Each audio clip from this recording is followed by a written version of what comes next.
What's up mga idol? Rosario maagang nasa venue, nakakagulat ang sinabi niya.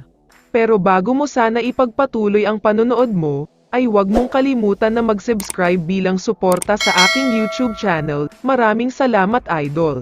Para sa kaalaman ng lahat, ngayong araw nagaganapin ang much-awaited at much-anticipated Game 6 Finals.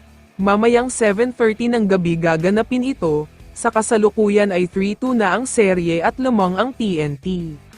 May mga nagtatanong kung paano nga ba makakabili ng mga tickets. Ang sagot dyan ay wala nang mabibili na tickets dahil sold out na lahat.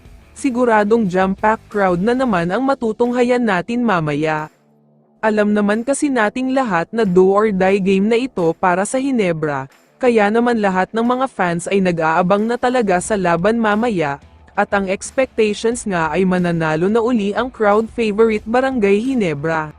Samantala, hindi lang mga fans ang maagang nasa venue, dahil may mga source na nagsasabi na pati daw itong si Troy Rosario ay gumagawa na ng shooting, nasa mismong Smart Araneta Coliseum na nga daw siya. Ito pa ang mabigat sa balitang ito. Ayon kasi sa multiple sources ay sinabi daw ni Rosario na kapag desisyon na nga daw siya kung ano o saang team siya pipirma ng kontrata, ito nga ay walang iba kundi sa powerhouse team na Hinebra.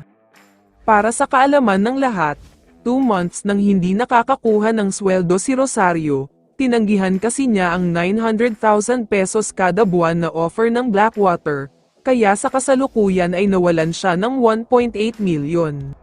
Pero mukhang makakabawi naman ang bulsa niya sa Hinebra dahil malaki daw ang kontrata na inoffer sa kanya, sigurado na rin daw ang mahabang playing time, at baka nga makakalaro pa siya ngayong do or die Game 6 Finals.